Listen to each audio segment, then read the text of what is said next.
viendo las personas a nuestro encuentro. Muy buenas noches a cada una y a cada uno de ustedes. Agradezco a SECRAT de la Universidad Católica Boliviana, en la persona del licenciado Cancio Zuna, quien nos está colaborando con el Zoom. También agradezco al ingeniero Carlos Sánchez, quien nos está colaborando con todo lo que significa la transmisión por Facebook. También a secretarías que nos van a hacer la posibilidad de enviar también los links correspondientes en el transcurso de estos dos eventos. También a mis colegas, el equipo organizador que ha hecho posible el evento este evento. Antes de dar las palabras de inauguración al padre Manuel Hurtado, a nuestro presidente de la Facultad de Teología, quiero hacer solamente una breve introducción, cómo ha nacido este proyecto. La Facultad de Teología San Pablo, junto con la Universidad Católica de Oriente, a quienes también saludamos a los estudiantes y profesores que desde Colombia nos están siguiendo, y agradecerles también por esta cooperación de poder tener este conversatorio. Entonces, hemos titulado este evento Explorando los afluentes del Evangelio de Juan. El objetivo de estos eventos es compartir e intercambiar experiencias de nuestro caminar bíblico e impulsar el establecimiento y fortalecimiento de vínculos académicos entre biblistas y a la vez enriquecer la reflexión bíblica entre los estudiantes de nuestra Facultad de Teología y también de la Universidad Católica de Oriente. Entonces, muchísimas gracias. Doy la palabra, por favor, a Padre Doctor Manuel Hurtado, el presidente de la Facultad de Teología. Muy buenas noches a todos los participantes en este conversatorio, a todos los colegas de la Facultad de Teología de la Universidad Católica y a todos los amigos en la misma fe.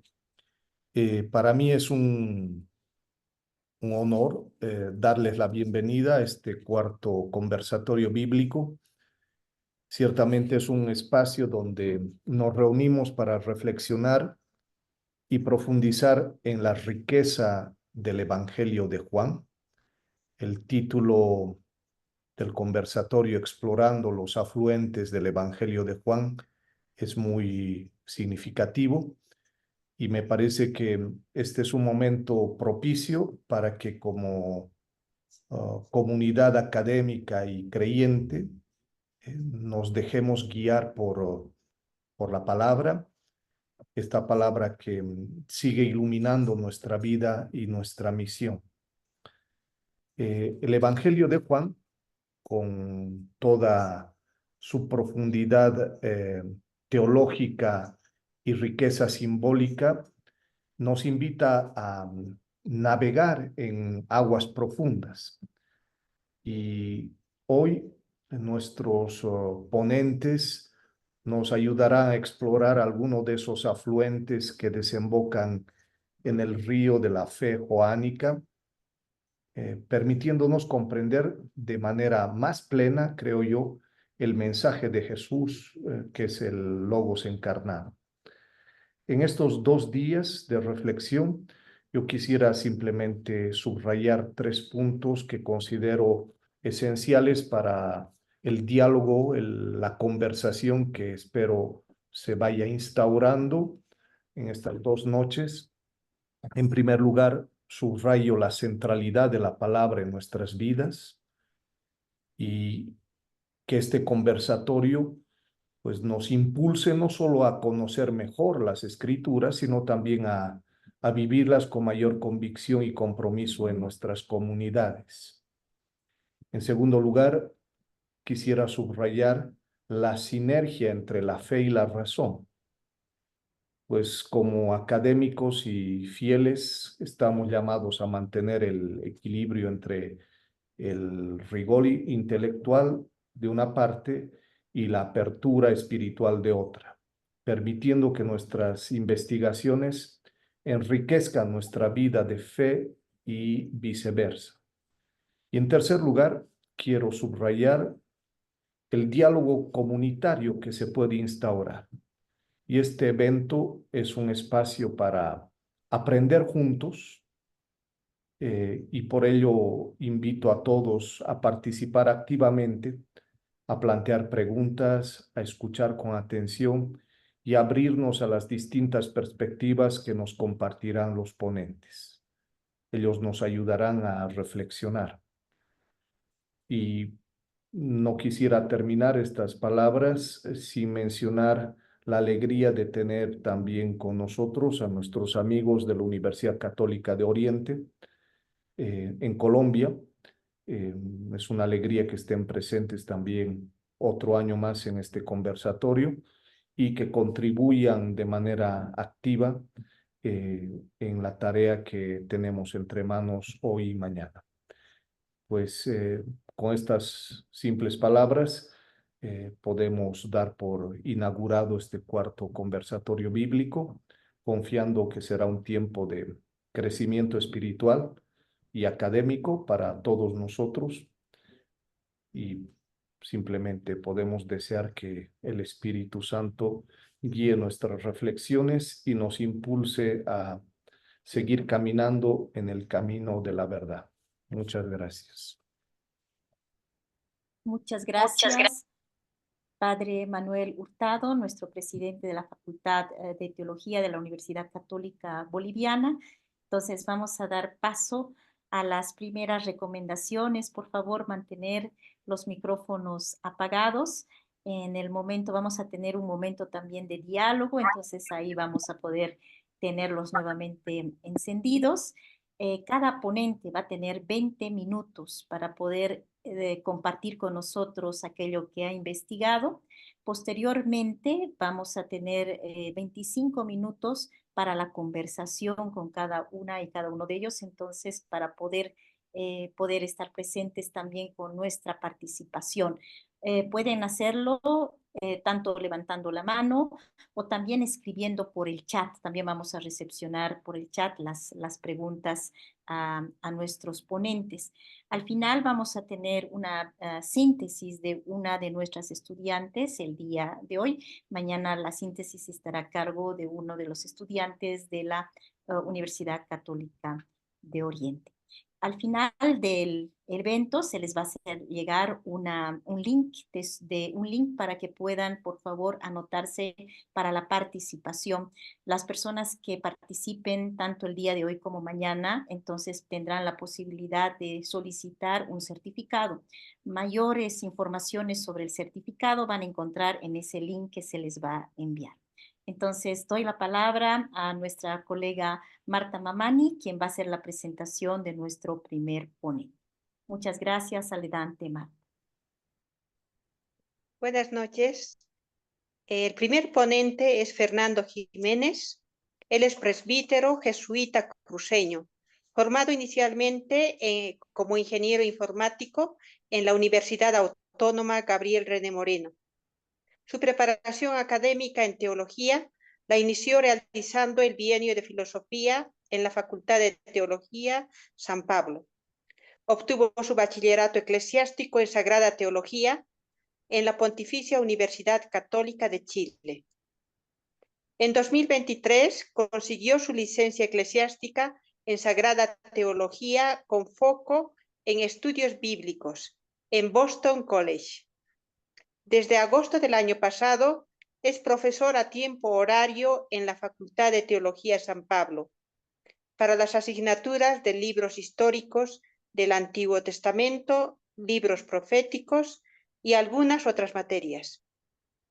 Su interés en la investigación es el contexto histórico de los profetas en cuanto a las relaciones entre identidad colectiva, política y teología que tuvieron lugar en él. Fernando Jiménez, le escuchamos. Muchísimas gracias, Marta. Gracias, Bernadette. Gracias, Manuel, por las palabras de introducción a este evento. Bien, iré al grano entonces con mi presentación.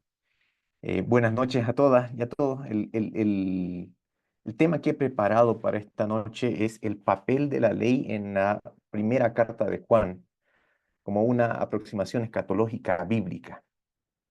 Bien, la primera carta de Juan puede ser vista como un resumen de la teología juanina con un énfasis escatológico.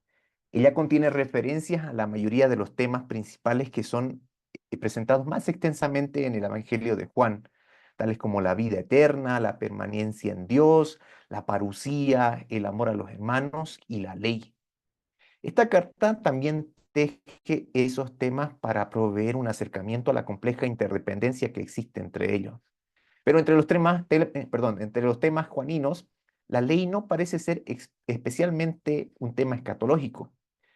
De hecho, si como suele suceder tenemos en mente las palabras de Pablo de Tarso, tendemos a considerar la ley como una realidad mayormente terrena. En contraste, al leer Primera de Juan, uno nota fácilmente su insistencia en permanecer. El autor usa el verbo meno 20 veces a lo largo de los 5 cortos capítulos de la carta.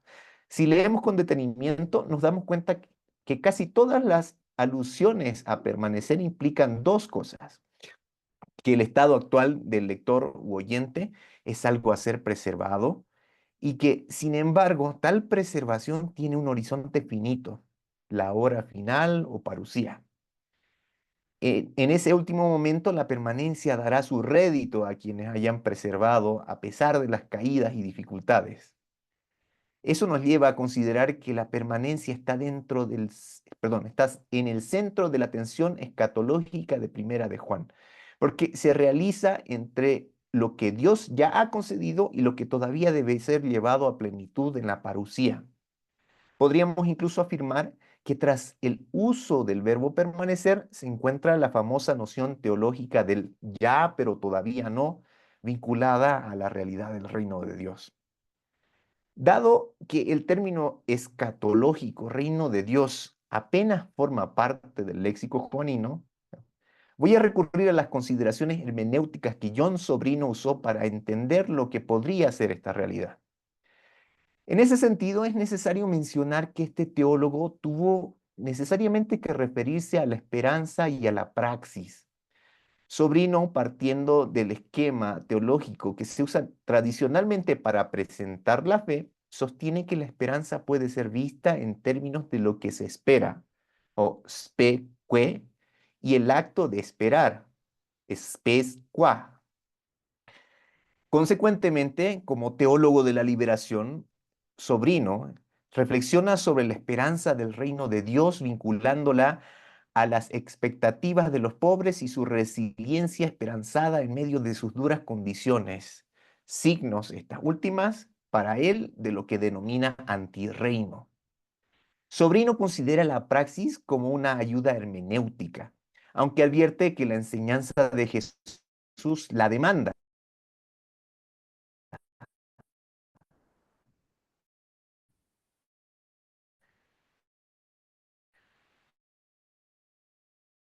La praxis, según él, que podría ser el reino de Dios.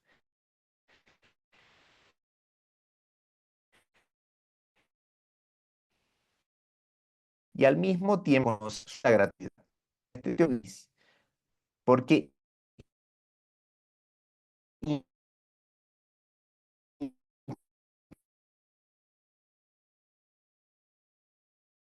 una propuesta implícita de consideración de la esperanza de los pobres como lugar teológico. Por eso mismo, cabe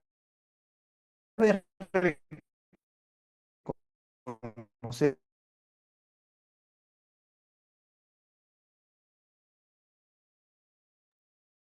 una parte integral de la esperanza, solo porque Jesús la demanda.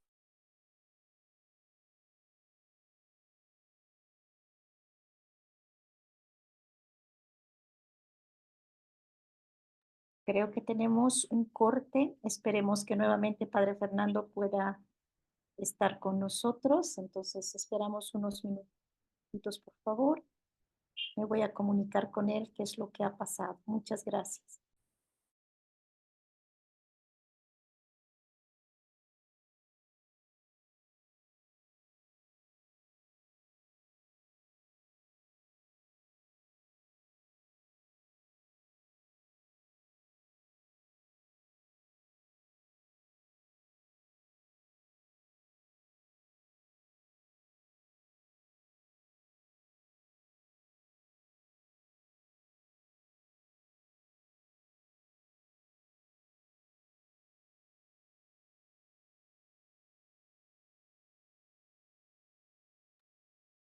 Ya se vuelve allá. Ya está nuevamente con nosotros el padre Fernando Jiménez.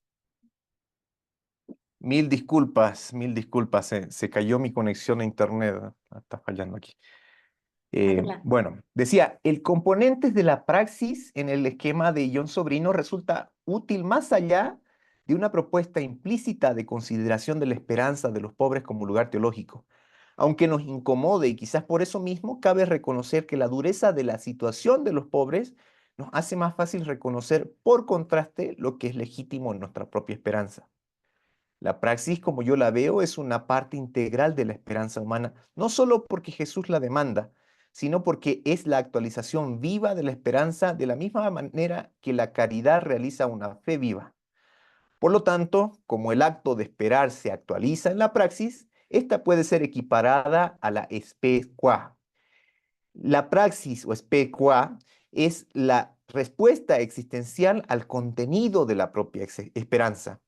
Es decir, lo que hacemos y cómo lo hacemos refleja el núcleo de nuestras expectativas.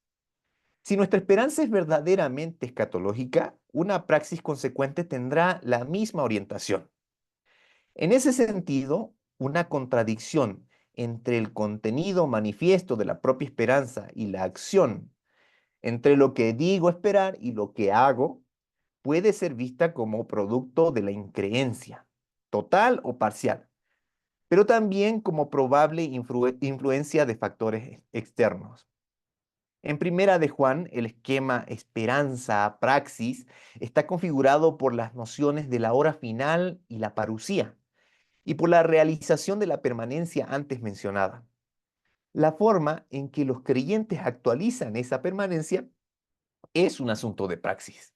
Tal praxis es el objetivo de la exhortación de Primera de Juan. No obstante, para conseguirla, el autor de Primera de Juan necesita recordar a los creyentes la tensión escatológica que existe entre lo que Dios ya ha hecho por ellos y lo que aún esperan. Primera de Juan se refiere a aquellos a quienes dirige su exhortación usando el nombre de hijos de Dios, en griego, tekna theou. Esta carta también afirma que tal filiación es una realidad, pero a la vez incompleta. De acuerdo a Primera de Juan, ser hijos de Dios es opuesto a ser hijos del diablo.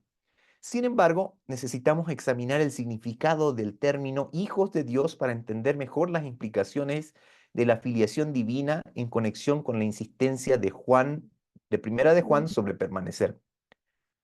Hay al menos dos modos de entender tekna theou, dependiendo del significado de la palabra, de la primera palabra, cuyo término en singular es teknon. De acuerdo al léxico griego de Thayer, dicho sustantivo tiene tres posibles significados. Primero, el significado directo y propio es la persona engendrada o relacionada con otra persona por un vínculo de consanguinidad. Es decir, quien desciende de una persona pudiendo ser su hijo, una hija o alguien relacionado a tal persona en línea descendiente. Bueno, puede ser un nieto, un tataranieto. Segundo, el término puede ser entendido como una metáfora de la relación padre-hijo o padre-hija, implicando así las características usuales de confianza, amor o amistad. En ese sentido, quienes son análogos al progenitor podrían emplear la metáfora con quienes están bajo su cuidado. Podemos ver de cierto modo este uso cuando el autor de Primera de Juan se dirige a los miembros de la comunidad llamándolos hijitos, teknia en griego, cabiendo notar que la palabra usada es un diminutivo de la misma raíz, ¿no? Tercero, desde una perspectiva hebrea, teknon tendría también otro significado metafórico. Teknon sería en ese sentido una persona que tiene una relación de dependencia y un destino compartido con una entidad no personal. Por ejemplo, podemos entender así el término hijos de Jerusalén que aparece en el libro de Joel o hijos de la luz que leemos en la carta a los Efesios. Con todo, no debemos olvidar que para el mundo bíblico Dios es una entidad personal. Una pista para entender lo que Primera de Juan quiere decir con hijos de Dios puede encontrarse en su uso de la expresión nacido de Dios. gegenemenos ektutheu. Aquí la palabra clave es el verbo genao, el cual, según el léxico de Thayer, se refiere al acto de procreación o generación o el nacimiento. Esto último, cuando se usa el verbo con la preposición ek. Por lo tanto, podemos asumir que el término hijos de Dios implica una relación de familia más cercana que la del siervo con el pater familias o la del discípulo con su maestro. Ambas relaciones bien conocidas en el contexto greco-romano de Primera de Juan. De hecho, según los evangelios sinópticos, el mismísimo Jesús habla de la pertenencia a su familia de quienes no son sus parientes. Basta recordar la respuesta que da Jesús de Nazaret en aquel episodio en que le avisan que sus familiares consanguíneos quieren hablar con él. Señalando a sus discípulos, dijo, estoy citando, ¿no? Estos son mi madre y mis hermanos, porque cualquiera que hace la voluntad de mi Padre que está en el cielo, ese es mi hermano, mi madre, mi hermana y mi madre. Cierro comillas. Una respuesta de significación similar tiene lugar cuando una mujer bendice a la madre de Jesús por haberlo parido y amamantado. Cabe notar el elogio de la mujer, el elogio de la mujer implica honrar los vínculos consanguíneos de Jesús, algo usual en la concepción judía sobre lo que hace una persona que es parte del pueblo escogido de Dios. Sin embargo, Jesús hace una clara declaración al respecto. Dichosos más bien los que oyen la palabra de Dios y la guardan, dice Jesús. En consecuencia, podríamos afirmar que ya en las tradiciones previas a los escritos juaninos, esto suponiendo que aceptamos que los evangelios sinópticos son previos a los escritos juaninos, como están mayormente aceptados, Jesús deja claro ya que la observancia de la palabra de Dios establece algo más importante que los vínculos de sangre. El estilo parenético de Primera de Juan nos lleva a pensar que el estatus de hijos de Dios, lejos de estar garantizado, puede malograrse. No habría razón alguna para esta exhortación si no hubiera nada en juego. En consecuencia, de forma cuidadosa pero con firmeza, Primera de Juan enuncia las cosas que son impropias para los hijos de Dios, aquellas que pueden poner en riesgo su estatus. Es más, como muestro a continuación, Primera de Juan insiste en una manera específica de preservar el estatus de los hijos de Dios. Pero para entender a Primera de Juan debemos leer su negatividad, la negatividad en su lenguaje, mejor dicho, bajo la lógica de la ejemplaridad. O sea, uno no le dice a los niños pequeños, los niños buenos no mienten porque uno crea que los niños pequeños son malos y siempre mientan, sino porque ellos podrían estar a punto de mentir y pueden aprender de las propias palabras cómo se supone que se deben comportar. De la misma manera, Primera de Juan ejemplifica lo que es propio de aquellos que han nacido de Dios y de los que no.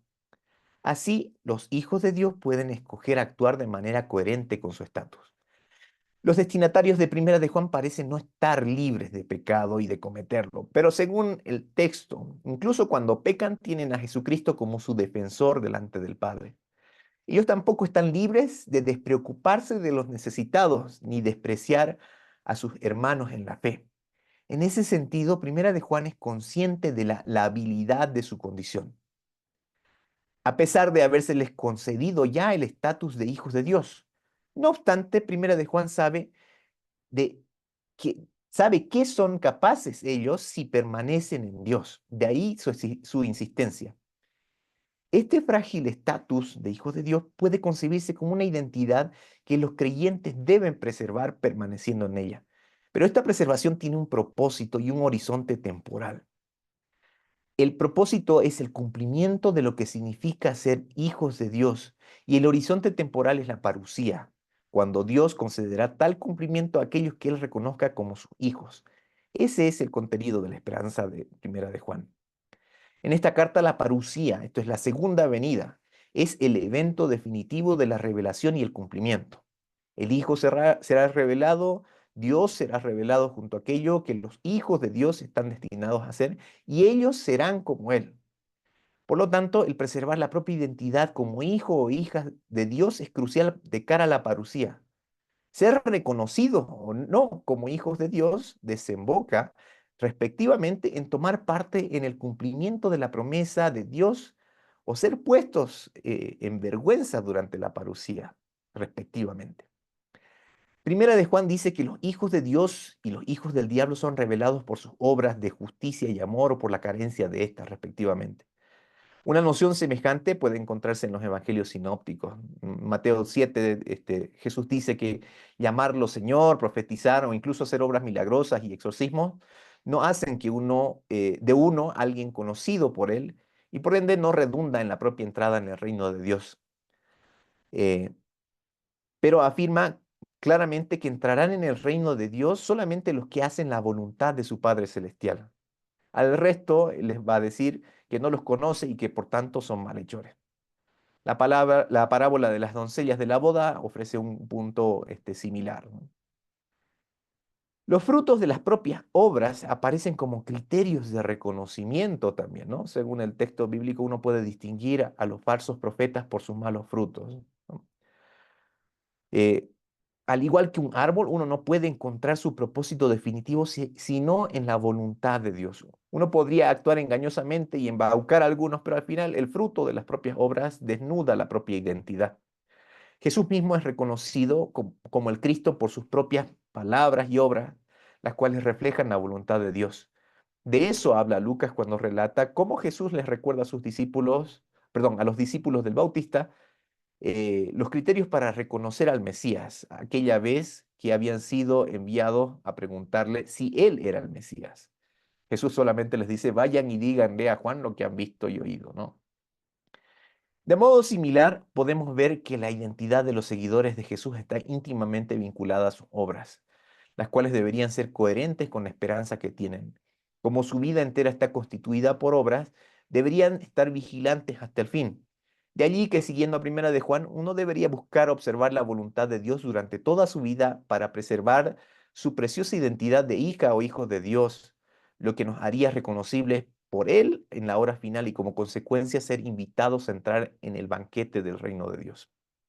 En Primera de Juan, hacer la voluntad de Dios se refiere a obedecer los mandamientos de Dios, particularmente el mandamiento nuevo pero antiguo. Por lo tanto, el modo fiel de mantener la propia identidad de hijo de Dios es observar la ley de Dios mediante el amor a Dios y al hermano creyente. Algunos estudiosos han señalado que esta referencia a la ley está vinculada a la respuesta de Jesús ante la pregunta que le plantean sobre la ley, como se narra en los evangelios sinópticos. Al responder, Jesús dice que no hay mandamientos más importantes que el amor a Dios y al prójimo. Y según Mateo, de estos dos mandamientos penden toda la ley y los profetas. Sin embargo, el amor al prójimo no puede ser encontrado entre aquellos 10 que por nuestra catequesis reconocemos como mandamientos de Dios normalmente, ¿no? Este mandamiento está incluido en aquella parte del libro del Levítico que se conoce como el Código de Santidad. El verso particular del Código de Santidad al que parece estar aludiendo, Jesús dice, no te vengarás ni guardarás rencor contra los hijos de tu pueblo. Amarás a tu prójimo como a ti mismo. Cierro la cita. Según Jesús, tal mandamiento es tan importante como el primero. El contexto es el versículo 18 del capítulo 19. Y en el contexto más amplio, el capítulo lleva a pensar que la palabra prójimo parece referirse solo a los miembros del pueblo de Israel. No obstante, un poco más adelante se puede leer lo siguiente. Al forastero que reside junto a vosotros le miraréis como a un, pues forasteros fuisteis vosotros en la tierra de Egipto. Hay quienes también han llegado a considerar que la Torá es la constitución o carta magna del pueblo de Israel, la fuente de identidad de los miembros de ese pueblo. La razón es obvia. Lo que hace que una persona sea reconocible como pueblo de Dios está establecido en esos rollos.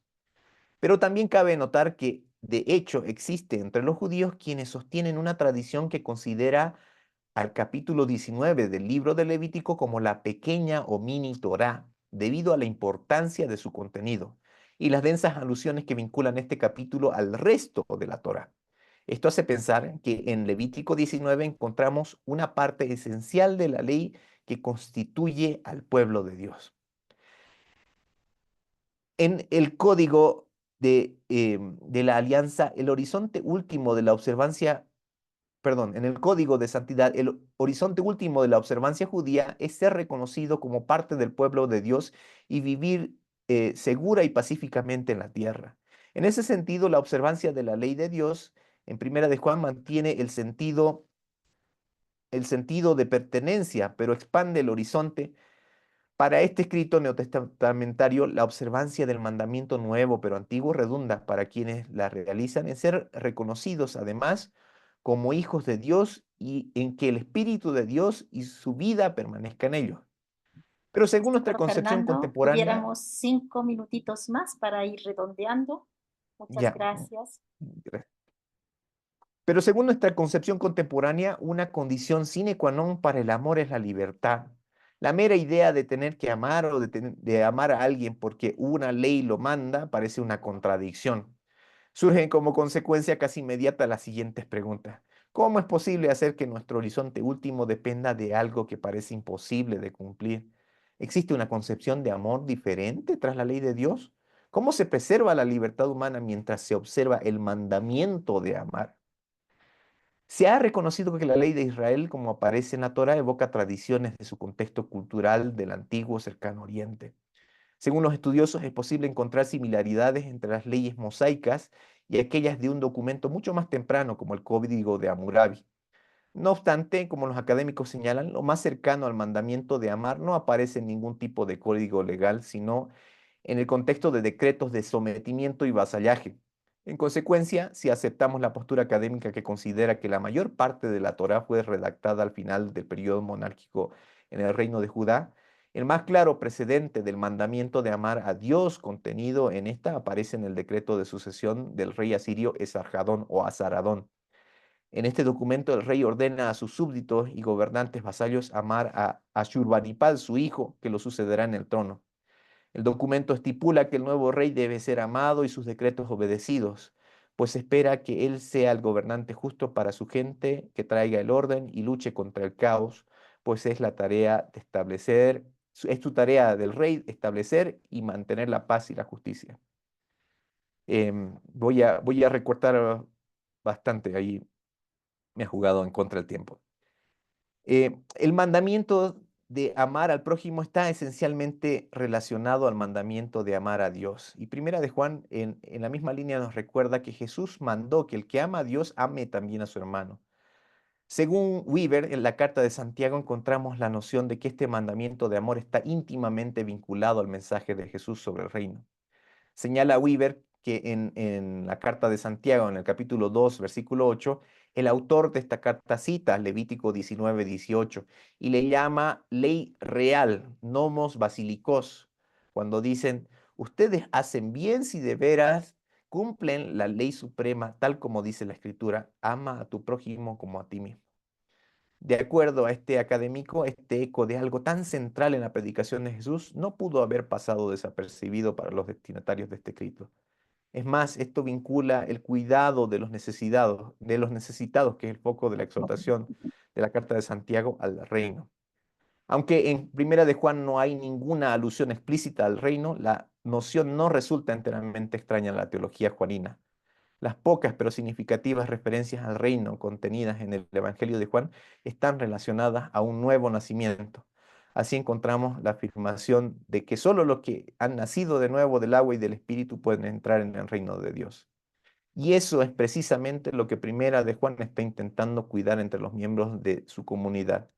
Por eso es que la exhortación de Juan apunta a que los nacidos de Dios observen la ley de Dios.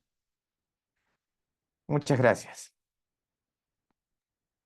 Muchas gracias a Padre Fernando por también cumplir con el tiempo que se le ha concedido. Lo importante es ahora que tenemos bastante tiempo para preguntar y seguramente todo aquello que se ha tenido que cortar se puede incluir en este momento. Entonces vamos a tener de aquí hasta las 20:05 el momento del diálogo. Entonces pueden colocarnos por favor al chat también las preguntas que desean y si alguien ya quiere preguntar, por favor, puede levantar la mano. Hasta que poco a poco nos animemos a levantar la mano o escribir alguna pregunta por el chat, me gustaría hacer una consulta a nuestro colega Fernando. Fernando, has hecho referencia sobre el prójimo y también en relación al forastero. ¿Cómo tenemos que imaginarnos a un forastero en el pensamiento del Antiguo Nuevo Testamento? Em, bueno, según quienes han estudiado el término ger, que es el que se usa para referirse en hebreo a los extranjeros, em, eh, ger no solamente implica haber nacido en otro lugar y estar en un lugar que no es el propio de origen, ¿no?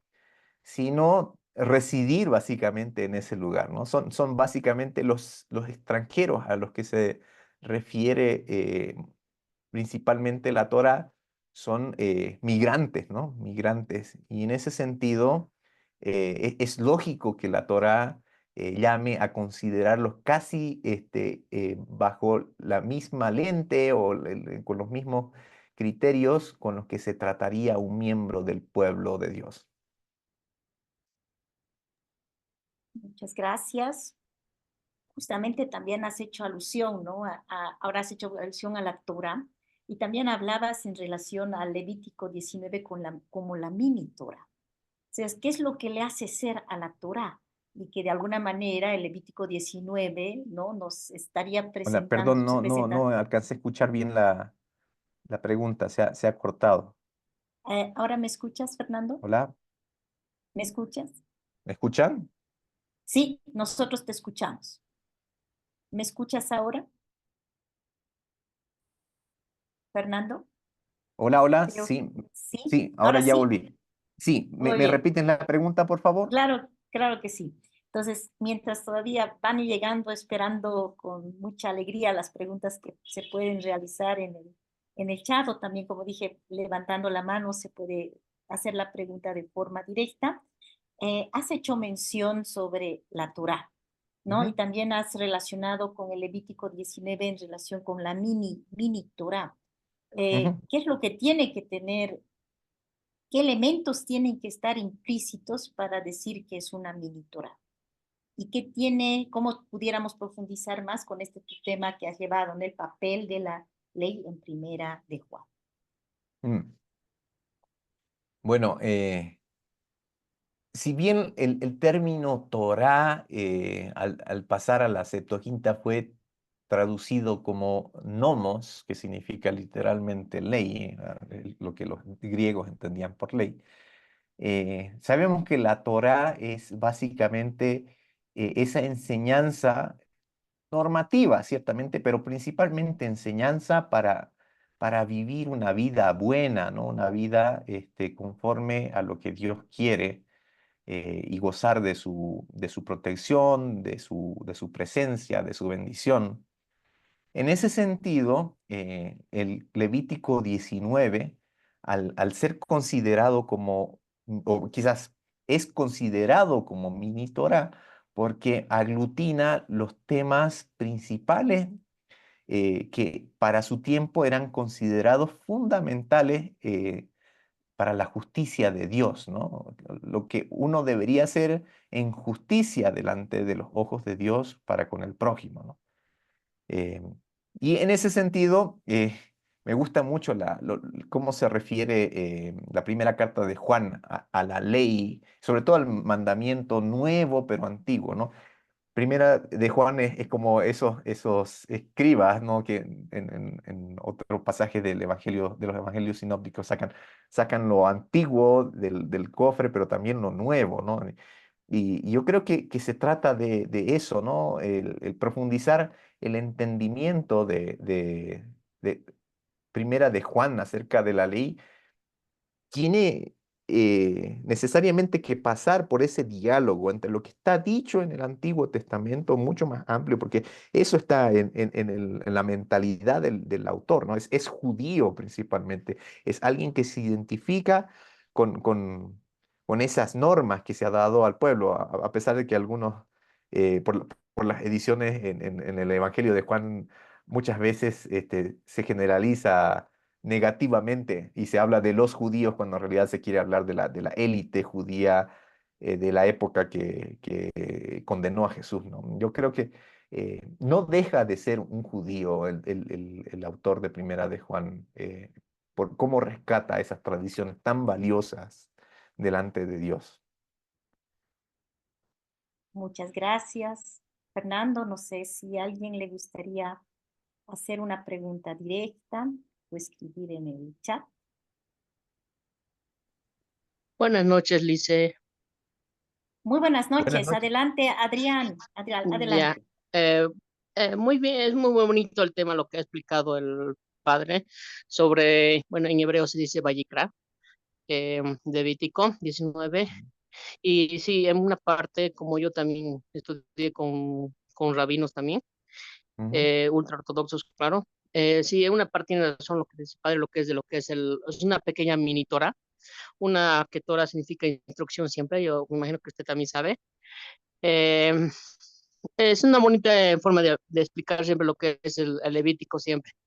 Y como usted ha dicho también, no hay que tratar de generalizar también al pueblo judío, como habla el padre, porque como ha dicho, era una élite religiosa, que ahí también estaban los fariseos, que bueno, en la época de Jesús había dos escuelas rabínicas, lo que eran los de Hillel y de Shammai. Me imagino que es el padre también estudió. Y hay que ver en qué escuela también estaba pues malas enseñanzas de Jesús también. Y no solamente me, me gusta nomás el tema, no tengo pregunta. Es que Muchas recién he gracias. llegado yo. Muchas gracias, Adrián. Entonces, si alguien más quiere compartir alguna inquietud o pregunta, algún comentario. Al ser un conversatorio, también está la oportunidad de poder compartir, ¿no? este momento. Muy buenas noches. Muy buenas Sergio, noches.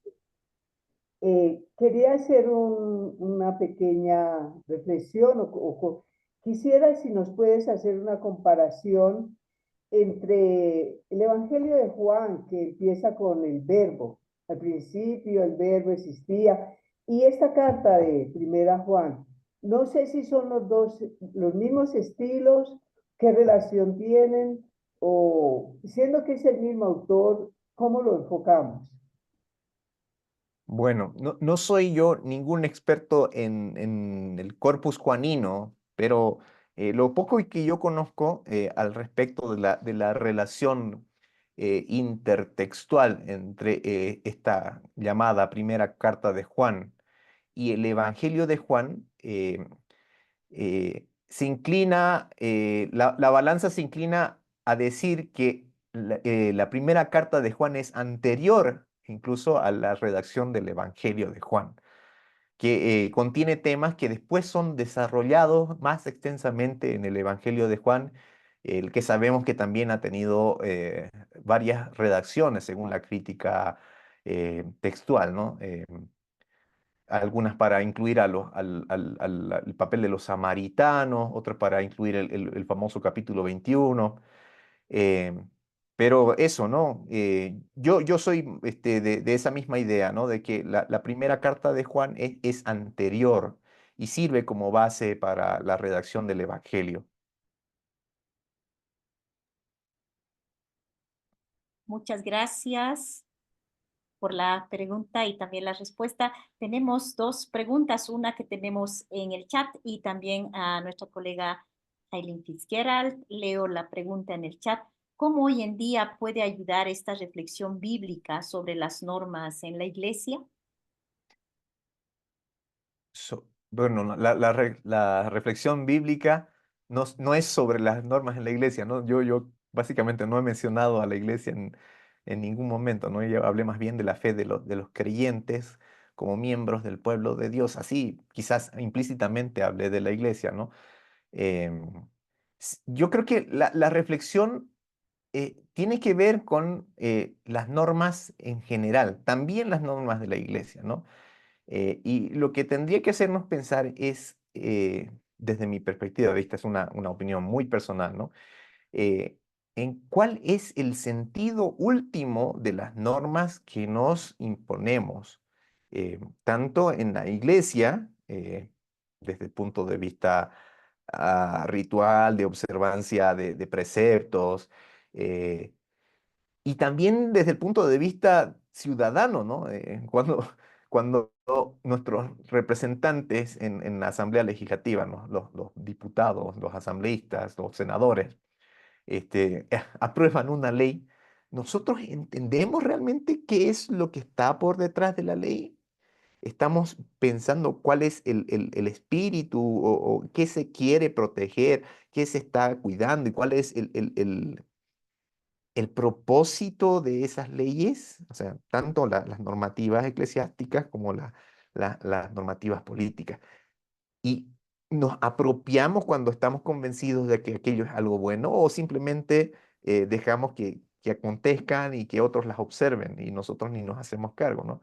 La pregunta que yo tenía al final de mi ponencia que he tenido que recortar era, y bueno, ¿cuánto nosotros conocemos nuestra propia constitución política del Estado? ¿Sabemos que hay cosas buenas ahí? ¿Sabemos cuáles son sus límites también? Porque decía, ¿no? La Torá es como la constitución del pueblo de Israel, ¿no? Y en ese sentido tiene que hacernos pensar en todo lo bueno que nosotros nos autoimponemos a nosotros, porque, claro, no nos autoimponemos, porque Dios no nos ha revelado la constitución política del Estado, a diferencia de la Torá, pero como creyentes que han participado en la Asamblea Constituyente, algo han tenido que poner ahí, movidos también por el Espíritu Santo, ¿no? Y en ese sentido, no sé cuánto nosotros nos embebemos de las propias leyes y somos conscientes de lo bueno y de los límites también que tienen. Muchas gracias. Aileen, por favor. Buenas noches. Fernando, ¿podrías solo decirnos un poquito más, ¿no? sobre la esperanza de los pobres en la hermenéutica de John Sobrino? Justo estabas en este punto cuando bajó el internet, ¿no? Entonces quizás no captamos todo lo que querías decir, ¿no? Pero un poco más sobre qué es lo que esperan y esto del acto de esperar, ¿no? Como contenidos o ejemplos, por favor. Gracias.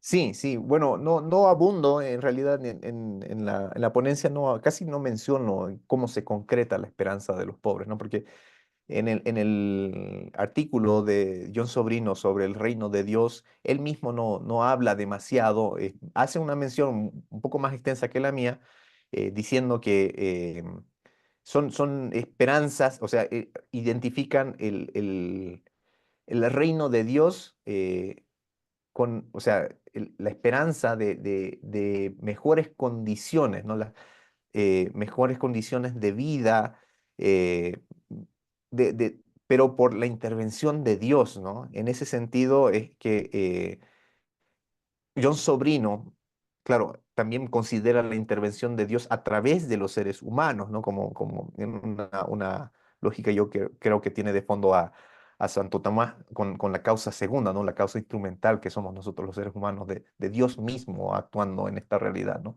Pero bueno, no soy ningún experto en John Sobrino, simplemente me colgué de aquella instrumento hermenéutico, digamos, para poder leer lo que puede ser el reino de Dios en la primera carta de Juan. Muchas Gracias, gracias. Fernando. Muchas gracias. Hola, Fernando. Bueno, mucho gusto desde la Universidad Católica de Oriente. Me Igualmente. me pareció súper interesante y no había sido tan consciente del tema de la ley en la primera carta de Juan. Es muy curioso porque en la primera carta de Juan se coloca al amor al prójimo como el criterio verificador de la fe en Dios. Y ahí, o sea, básicamente se viene a decir que el amor a Dios se concreta en el amor al hermano, ¿verdad? O se verifica. Hay una postura diferente, una teoría diferente a la que tú propones, que con todo el respeto, ¿no? De, Mm. sobre todo de Raymond Brown, y dice que la carta no es anterior al Evangelio, sino posterior, y que trata de corregir cierto docetismo del Evangelio. De hecho, en el Evangelio está todo el tema de la divinización, y en las cartas ya empieza un problema de escisión y de división. Hay un grupo grande que se está saliendo, y pareciera que ese grupo que se sale tiene dos características: un cierto docetismo, una exagerada importancia solo de la divinidad de Cristo, y un cierto relativismo ético, como una espiritualización absolutizada que no se verifica en la historia. Entonces, de pronto pensaba si así podría compararse al hermano como la verdadera Torá, y por eso se hace tanto énfasis en la ley. No sé tú qué piensas, me gustaría escucharte. La pregunta, la última, ¿puede repetirla, por favor? Claro, entonces me gustaría saber qué piensas de si la Torá o la ley no fuera, cuando la primera carta de Juan habla de la ley, no se refiriera tanto a Levítico 19 o al Pentateuco, sino se refiriera más al hermano, el criterio verificador de la fe en Dios. Ya. O sea que no sería amor al prójimo, sino amor al hermano. No, no sería tanto el Pentateuco y toda la ley judía cuando Ujú. hable de ley, sino que la Torá queda sustituida por el hermano.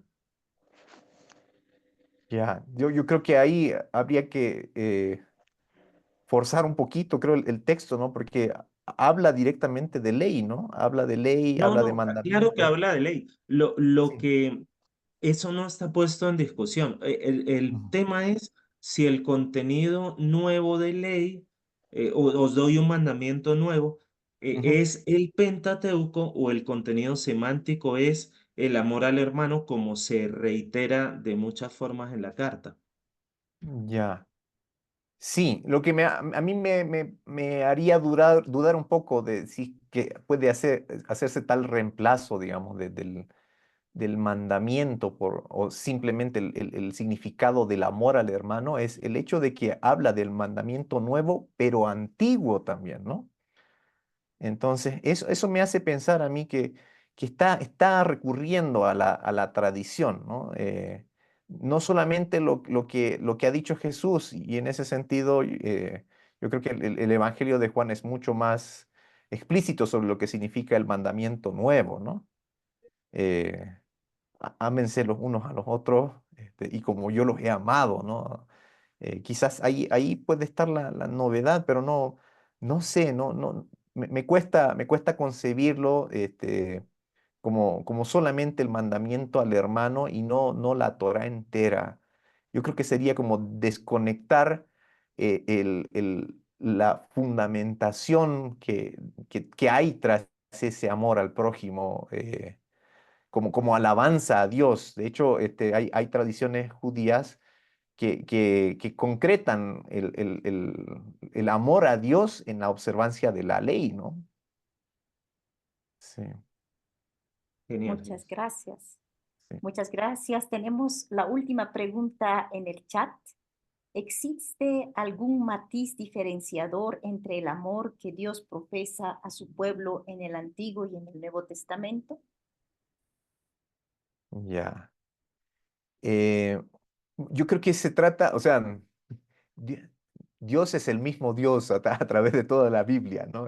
Eso hay que tenerlo claro, ¿no? Si no, caeríamos en un marcionismo velado, así que intentamos hacer una diferenciación ahí, ¿no?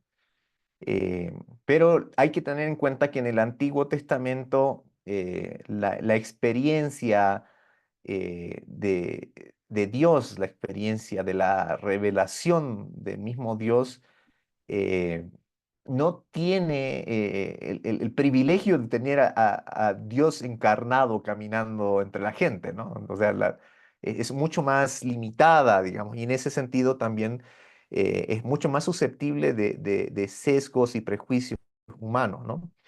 En ese sentido, si leemos superficialmente, podríamos pensar que en el Antiguo Testamento el amor a Dios y al prójimo entran en una lógica de retribución. Pero esa lógica se rompe cuando nos damos cuenta y leemos principalmente este capítulo, ¿no? Este capítulo de Levítico 19, que invita justamente a concretar el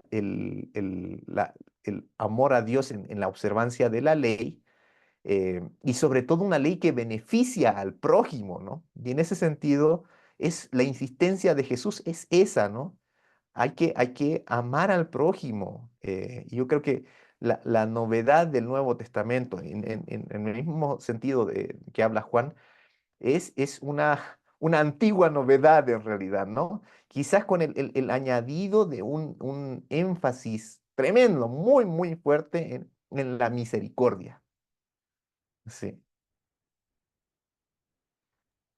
Muchísimas gracias a nuestro colega Padre Fernando Jiménez. Hemos sido muy puntuales, hemos terminado con la hora. Agradezco por cuidar nuestros tiempos. Entonces, tenemos ahora la posibilidad de escuchar la segunda ponencia. Solicito nuevamente a nuestra colega Marta Mamani poder hacer la presentación de nuestro segundo ponente. Muchas gracias, Padre Fernando Jiménez. Muchas gracias, doctora Carrero.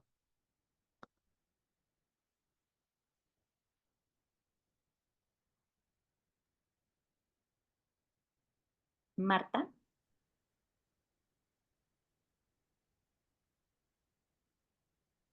Creo que tenemos un problema también ahí de conexión.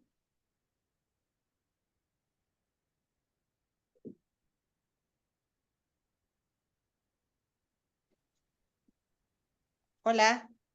Sí, muy buenas noches, Marta. Adelante, por favor, con la presentación de nuestro colega Wilson Vázquez. Sí. Nuestro ponente Wilson Zarco Vázquez Valenzuela es de la ciudad de La Paz. Tiene el grado eclesiástico, licencia civil en teología, también licenciatura en filosofía y letras. Tiene un posgrado en Sagradas Escrituras por el Pontificio Instituto Bíblico de Roma. Estudios paralelos en árabe clásico por el Pontificio Instituto de Estudios Árabes e Islámicos de Roma. En lenguas semíticas noroccidentales y sumerio por la Universidad de Leiden de los Países Bajos. En ugarítico y acadio por el École Biblique de la Escuela de Jerusalén, Escuela Arqueológica de Jerusalén, y con formación doctoral en exégesis bíblica y arqueología por el Studium Biblicum Franciscano, también de Jerusalén. Tiene muchos estudios en lenguas. Actualmente es docente en la Facultad de Teología San Pablo y en la carrera de Filosofía y Letras de la Universidad Católica Boliviana de Cochabamba. Su labor docente está centrada en el Antiguo Testamento, en el Nuevo Testamento, en lenguas bíblicas y griego clásico. Su interés académico aborda la literatura sapiencial bíblica, el arameo de Qumran y el griego helenístico del siglo I a.C. Así que con gusto le escuchamos a Wilson. Muchas gracias, Marta. Entonces, Wilson tiene 20 minutos para poder compartir su investigación. Adelante. Muy buenas noches. ¿Se me escucha? ¿Sí? Sí. Sí. Ok, Sí, gracias. sí. Bien, voy a iniciar para no perder el tiempo la presentación que he preparado a partir de un estudio que tiene que ver con una comparación entre Logos de San Juan, mejor, el libro de sabiduría y el Pericosmo, un texto del primer siglo antes de Cristo, y ver si a partir de la comparación es posible diferir o mejor, es posible llevar adelante una argumentación acerca del hipotexto del logos juánico. Por tanto, he titulado esta presentación como El pericosmú del pseudo-Aristóteles, como pregunta un hipotexto del logos juánico. Bueno, esta presentación gira en torno al logos del Evangelio de Juan, un término con el que su autor presenta la identidad y naturaleza de la persona de Jesús, puesto en relación con Dios. El texto introductorio de Juan, el capítulo 1, del versículo 1 al 18, lo predica como una realidad existente antes de toda creación, coexistente con Dios y además se identifica con Dios, como una realidad mediadora de la acción creativa divina, que es, de cara a los hombres, vida y luz, sujeta tanto al rechazo humano como a la acogida, en cuyo caso permite una filiación divina fundada en su persona, en virtud de su cercanía humana lograda a través de la encarnación. A diferencia de la presentación de Jesús en términos de la esperanza mesiánica del judaísmo del primer siglo, sé que se suele bien decir cristología baja, Juan asume categorías cosmológicas y soteriológicas que predican de Jesús un origen y un alcance mayores al de las expectativas de entonces. Se trata de la emergencia de una cristología dicha alta, vigorosamente relevante al interior de los estudios teológicos, porque ofrece la clave de lectura teológica de la historia centrada en la irrupción de lo divino en medio de la historia humana y las consecuencias que ello entraña de cara a su porvenir histórico y transhistórico de la comunidad creyente y del hombre y el cosmos en general. La presentación se concentra en la cuestión del origen del término logos, a través del cual Juan busca expresar la identidad humano-divina de la persona de Jesús. Varios pues han sido los influjos y o dependencias que se han propuesto en su formación. Se han sugerido más frecuentemente el origen gnóstico, el propio helenismo y el judaísmo palestinense del primer siglo, que han versado cada uno por su lado, cada uno a su modo, sobre el papel del logos en relación con el mundo. Nosotros nos inscribimos al interior del tercer grupo de propuestas, atendiendo a la continuidad existente entre la descripción del logos juánico y la literatura sapiencial bíblica en torno a la Sofía, altamente dependiente, como se verá en la presentación, del pensamiento estoico del primer siglo antes de Cristo. La importancia académica de una aproximación tal al texto del Evangelio de Juan, leído al interior del judaísmo palestinense, se sigue del hecho de abordar, por un lado, el problema teológico de la continuidad y discontinuidad de ambos testamentos, un tema que, de hecho, la primera presentación ha intentado también poner en el tapete, y por otro lado, el grado de influencia halogénica que estos recibieron en la constitución de sus propias intuiciones teológicas, y con ello la de las escrituras consideradas para nosotros de inspiración divina. Quiero presentar a continuación una suerte de antecedentes acerca del origen del logos de San Juan. Desde el surgimiento de la crítica moderna de los textos de los evangelios, se han seguido, como fue mencionado, tres direcciones argumentativas en torno a la cuestión del origen del logos. En términos de influencia y o dependencia, Juan ha sido puesto en relación con el gnosticismo, el helenismo y el judaísmo palestinense. La primera ha presentado dificultades, la del gnosticismo. Por un lado, el fenómeno del gnosticismo, o mejor quizás gnosis, abraza un complejo de movimientos muy dispares, lo que ha llevado incluso a negar la existencia de un fenómeno general que se defina con el nombre de gnóstico. Por otro lado, su influjo sobre el pensamiento juánico ha sido bastante hipotético, dada la escasa literatura gnóstica que había estado disponible hasta 1947. En este año, en el descubrimiento de los códices coptos de Nag Hammadi, remontables al siglo II después de Cristo, cambió el panorama. Se han hecho desde entonces importantes aportes de carácter comparativo, por ejemplo, sobre las ideas y vocabulario del denominado Evangelio de la Verdad y el Evangelio de Juan. Sin embargo, la evaluación sobre la dependencia de Juan respecto a dicho documento ha sido negativa. Al decir de Brown, si hay algo común en el origen de estos dos, ambos se han desarrollado por vías distintas. A ello se ha sumado el dato de la precedencia cronológica del Evangelio de Juan, escrito entre el año 90 y 100 del primer siglo, respecto a los textos coptos del siglo II, del siglo siguiente. Aún en este ámbito argumentativo, para respaldar la idea de que Juan habría sido un ex-gnóstico, la pretensión la tenemos de Bultmann y en 1956, se ha apelado a la existencia de un gnosticismo precristiano, una forma primitiva de gnosticismo posterior y más desarrollada del siglo II, influenciado por el judaísmo y reconstruible, según Bultmann, a partir del propio Evangelio de Juan, como el denominado mito del Redentor y Revelador Celeste, una figura que habría sido historizada en la persona de Jesús y cuya prueba escrita se hallaría en textos mandeos tempranos. Más recientemente, el año 2008, Piñero se ha sumado a respaldar este tipo de aproximación. Piensa que la gnosis mediterránea habría brotado de ambientes judíos piadosos, esotéricos y marginales, quienes aficionados a la filosofía griega habrían aplicado al exégesis de sus textos sagrados conceptos de la filosofía helenística, sobre todo de carácter platónico. Sin embargo, Rudolf, en 1960, no muy lejos de la propuesta de Bullmann, ya había observado que si bien varios de sus elementos pueden ser ciertamente antiguos, se debe poner en duda la existencia del mito del Redentor, ya elaborado antes del inicio de la era cristiana. Su elaboración debió estar mediada, de hecho, precisamente por la figura de Cristo, hasta su ulterior configuración en el gnosticismo del siglo siguiente. En esta misma línea argumentativa se ha mostrado que la identificación del Hijo del Hombre con el Redentor gnóstico es, a la sazón, un desarrollo posterior. En Qumran, uno de los ambientes judíos piadosos y marginales en los que Piñero cree que se gestó la gnosis y del que habría que esperar elementos de ese perfil, si bien se da un cierto dualismo, están ausentes rastros del mito del Redentor.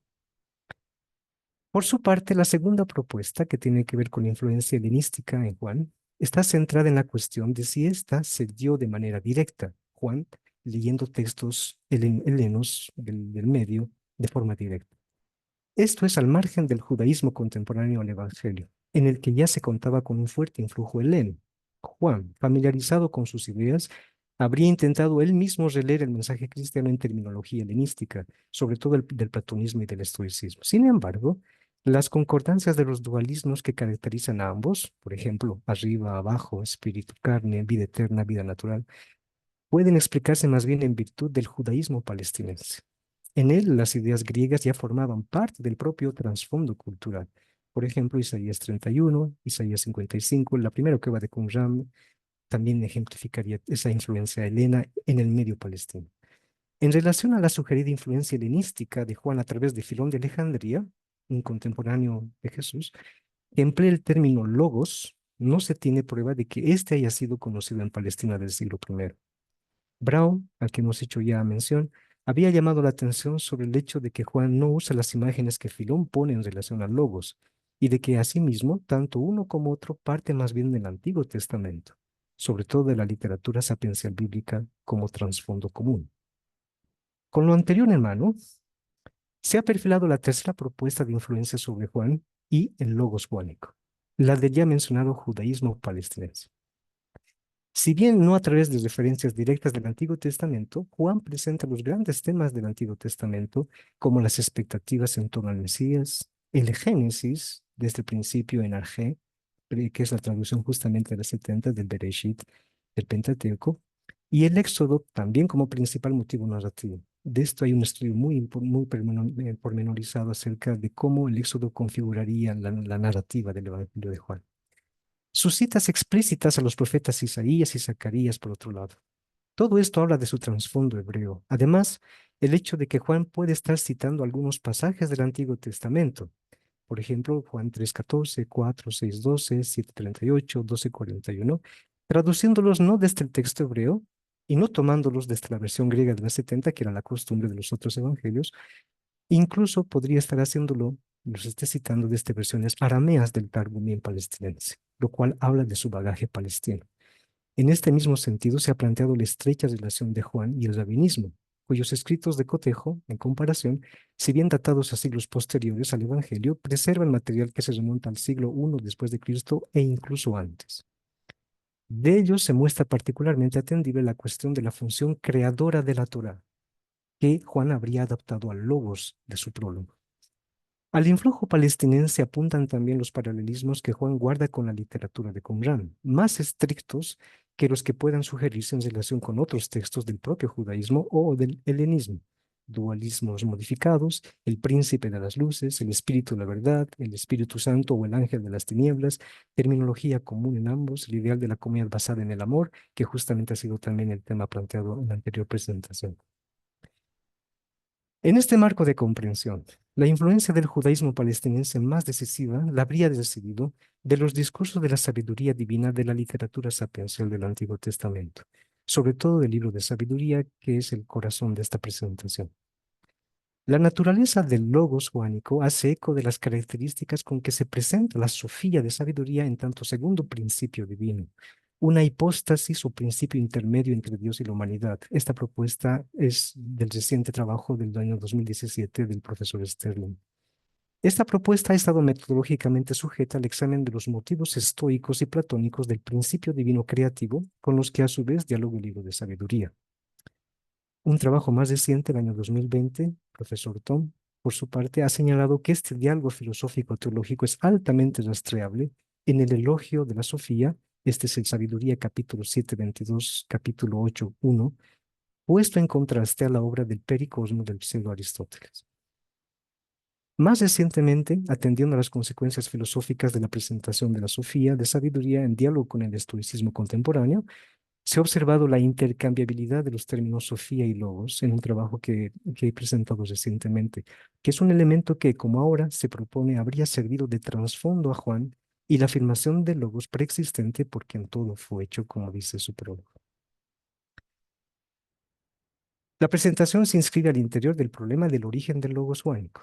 Esto es la evaluación del grado de influencia y dependencia del Evangelio de Juan y su predicación del Logos preexistente y mediador del acto creativo divino en relación con las tendencias filosófico-teológicas contemporáneas, como es el caso del Pericosmo. Descartando los presupuestos gnósticos helenos que habrían llevado a Juan a concebir el Logos como expresión de su propia cristología, la presentación que estoy intentando transmitir ahora asume la pertinencia argumentativa de la dependencia de Juan del judaísmo palestinense del primer siglo, pero más precisamente de la literatura sapiencial bíblica tardía, particularmente si atendemos al libro de sabiduría y la descripción que sabiduría hace de la Sofía en el elogio de la sabiduría, que es el capítulo 7:22, 8:1. Ahora bien, habida cuenta del grado de influencia que la descripción de la Sofía de sabiduría recibe del pensamiento estoico en torno a la dynamis, como testimonia el texto del Pericosmo del pseudo Aristóteles, cabe postular, basados en el trasfondo intelectual estoico vía el elogio de la sabiduría del libro de sabiduría, que la presentación de la persona de Jesús en términos de logos responde a los presupuestos estoicos con los que Juan entra en contacto a través de la descripción de la Sofía del libro de sabiduría, es decir, trámite vía el libro de la sabiduría. Comparto una presentación interesante que quiero hacer acerca de cuáles son los puntos de contacto que tiene el libro de sabiduría sobre la Sofía y la dinamis del Pericosmo del pseudo Aristóteles, que podría ser muy ilustrativo para finalmente derivar todo el complejo conceptual que hereda el Evangelio de Juan al momento de estar escribiendo desde mi punto de vista. Les comparto lo siguiente. Un momentito, no quiere, a ver si se está compartiendo. Sí. Sí, pero se ve muy Ujú. muy Ok, pequeño. No vamos sé a si intentar. podemos. Sí, el Sí. problema ha sido. Ay, tal vez ahí mejor. Mm, Este es el esquema del Pericosmo del pseudo Aristóteles, eh, de 7 capítulos, de los cuales importa concentrarse en el capítulo 6, que es la teología del Pericosmo, Dios en relación con el cosmos, que está aquí en negrita, desarrollado con cierto detalle sobre los contenidos que tiene, el poder de Dios que obra en el cosmos, ejemplo de la acción a distancia, efecto de un momento simple, invisibilidad del impulso, etc.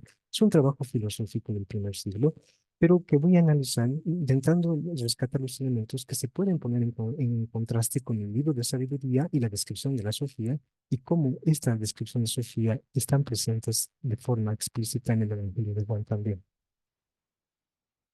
Presento aquí el esquema del Pericosmo, el capítulo 6 en concreto. Voy a detenerme sobre ciertos conceptos que me parecen importantes. Dios como causa cohesionante de todo. Dios está en todo a través de su poder, las dunamis. Dios como conservador, Soter, se sirve de un poder para alcanzarlo todo. Su poder como divino llega a ser causa de conservación desde el cielo. Dios permanece en lo más alto, pero su poder está extendido por el mundo, lo mueve y llega a ser causa de su conservación. Su poder como divino atraviesa todo conocimiento único, es causa única e invisible y secreta, de una única armonía lo sostiene todo lo natural y lo humano. Dios sostiene y conserva la armonía de todos sin estar en medio, sino en el cielo. Aquí he presentado el esquema estructural que podría tener esta consideración del capítulo 6. La síntesis estaría al final. Dios con poder inmóvil lo mueve y conduce todo. Si ustedes ven, ya este del poder inmóvil nos hace recuerdo del motor inmóvil de Aristóteles, ¿no? Que está siendo recuperado. Recordemos que, dicho sea de paso, el estoicismo del primer siglo es una suerte de escuela ecléctica que ha asumido en su seno todas las tendencias filosóficas del contemporáneos. Aristóteles, Platón, los neoplatonismos que iban surgiendo, el estoicismo con una configuración nueva respecto al estoicismo del siglo IV, 3 antes de Cristo. Esto a partir de la destrucción de las escuelas de Atenas del año 182 con el ingreso de Roma sobre Atenas. Ahora bien, mantengo la imagen, quisiera continuar la presentación. Dicho Muchas esto, gracias, Wilson. 5 minutitos más para poder muy bien. redondear. A Gracias. ver, intentaré hacer lo posible. De Dios y por Dios es una de las expresiones que anuncia el tema de las condiciones de posibilidad de la predicación de la procedencia y causalidad divinas de las cosas. Se señala el objeto del presente capítulo, que las cosas estén llenas de los dioses, como advierte el autor, funde un discurso no sobre el ser divino, sino sobre su poder, que se extiende a las cosas. De alguna manera introduce persuasivamente la cuestión en torno a cómo es que las cosas proceden y son causadas por Dios. Dios se sirve de un poder. Es por medio de él que se apodera de las cosas, mientras él mismo permanece en la cima más alta, sin necesidad de trabajar ni de apenarse. El carácter inmanente de la labor de la Dynamis, sin ser negado, está subordinado a la cuestión fundamental de su naturaleza compartida con la divinidad, de quien también se había dicho precedentemente no soportar la fatiga de un ser viviente que trabaja y se esfuerza. Mientras él le es más digno y más conveniente habitar sobre el lugar más elevado, al poder extendido a través del mundo entero, le es más digno y conveniente mover el sol y la luna, rotar todo el cielo y llegar a ser causa de conservación. Termino la cita. La dinamis que llega a ser causa por el ejercicio motor de las cosas es causa instrumental de la conservación de todas las cosas. Es posible concluir que la causa y conservación de todas las cosas deben ser remitidas en último término al más fuerte en poder que es Dios, como de hecho se afirma inmediatamente en el texto. Es Dios quien sostiene y mantiene junto todo. Aunque el origen y conservación de las cosas deben ser puestos en última instancia a Dios, el autor retoma su inicial preocupación sobre la necesaria distancia divina respecto a su obra. A Dios le conviene habitar en un lugar puro, katharos, ¿no? Recuerden el término griego de puridad, ¿no? Y no ensuciarse las manos con el mundo, para salvaguardar tanto la distancia de Dios que su trascendencia, como su relación con el mundo, en tanto causa y conservador suyo. El pseudo Aristóteles ha buscado en la dinamis divina el canal mediador necesario a través del cual, sin dejar su altura, Dios sea capaz de alcanzarlo todo. Este es un poco el esquema conceptual del pericosmo. Voy a saltar un poco la presentación, ahora me detengo en la siguiente, que es del libro de sabiduría. El capítulo 7:22-8:1 puede ser configurado de esta forma. En el medio, que es llamado el elogio de la sabiduría, está la naturaleza y origen de la sabiduría, que es el que nos va a ocupar ahora. En este elogio se hace uso de la terminología relacionada a la propagación, gobierno y al todo gobernado de la sabiduría. Se dice así: todo lo alcanza, está propagado a través de todos los espíritus. La sabiduría se extiende y se propaga a través de todas las cosas. Y en el punto que cierra la inclusión de este apartado, extiende y gobierna todas las cosas. Se ve que aquí la terminología está relacionada, como se expresa acá, en propagación y gobierno Dios a través de la sabiduría, de manera muy similar a cómo procede el pericosmo a través de las dinámicas. Continúo la presentación sobre esto. Salto algunas cosas. El paso de la mera personificación literaria de la Sofía, por ejemplo, el libro de Proverbios, a la consideración de su naturaleza divina y su función de cara a la creación del mundo, debe ser postergada a las décadas que precedieron y siguieron al cambio de era, como resultado de trasvases e influencias de ideas de la atmósfera filosófica alejandrina, de la que tanto sabiduría como el pericosmo del pseudo Aristóteles dependen. Hay también un amplio consenso en afirmar que la Sofía de Sabiduría se encuentra a caballo entre la personificación poético-literaria y su hipostación, es decir, en camino a su hipostación.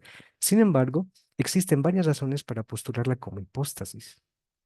Una propuesta tal está sin duda metodológicamente sujeta al examen de motivos estoicos y platónicos en torno al principio divino creativo que está en sabiduría en general y en el elogio de la Sofía en particular, y su valor teológico-filosófico si se la pone en contraste con el pericosmo. Por ejemplo, intento resumir un poco, el neuma noerón, espíritu inteligente, se predica de la tradición estoica, se dice en el elogio de sabiduría sobre la Sofía. Asimismo, el Todopoderoso, que se dice, por ejemplo, en el himno a Cleantes del lineamiento estoico, guarda paralelo con el título omnipotente de sabiduría sobre la Sofía, el versículo 23 del capítulo 7. El dominio de Zeus sobre todo el mundo y su gobierno está expresado en sabiduría a través de la idea de gobierno de la Sofía sobre todas las cosas. Y el que Zeus avance a través de todo, o su razón común, como expresa en su himno a Cleantes, el himno de Cleantes, el autor de sabiduría lo refiere a la Sofía, que todo lo alcanza y está propagado a través de todos los espíritus. Sabiduría, en diálogo con las premisas metafísico-teológicas de la tradición estoica en boga, no solo retoma la terminología común a esa tradición, sino que la aplica abiertamente a la descripción de la naturaleza y función de la Sofía. Salto un poquito más adelante. Implícito a dos de los grandes problemas de la filosofía griega antigua, a saber, al de las condiciones de posibilidad de lo permanente en un mundo de constante cambio y el de la pluralidad de las cosas en un mundo ordenado y unificado, se encuentra la cuestión aún más importante y vacilar sobre cómo lo divino invisible, trascendente y mutable se relaciona con el mundo visible, inmanente y mutable. Cómo Dios se hace cargo del orden del mundo sin trastocar su trascendencia. El pseudo Aristóteles se apuesta a responder precisamente a este pendiente teológico como el caso de la sabiduría, la Sofía de sabiduría. Voy concluyendo con un apartado. Tiene que ver, si me dan unos minutos más, tiene que ver con el acto creativo divino como un modelador a partir de su sabiduría. Em, Voy a pasar. Hay un elemento aún más importante que este, que es la relación entre Sofía y Logos. Es sugerente que en Sabiduría, el capítulo 9, el rol creativo de la Sofía sea puesto en paralelo sinonímico al del Logos divino, afirmándose con ello que tanto aquella como este Logos se encuentran en el fundamento de la constitución humana a imagen de Dios. Dice el texto, Dios de los padres y Señor de la misericordia, que hiciste todas las cosas con tu palabra y con tu sabiduría formaste al hombre. En este sentido, nos parece oportuno atender a la lectura que hace el Targum del aludido texto del capítulo de Génesis 2:7 al que está aludiendo sabiduría. En el Targum Neofiti, sobre todo, se afirma esto. Entonces Adonai Elohim creó al hombre del polvo de la tierra y sopló en sus narices un aliento de vida y el hombre vino a ser un ser vivo.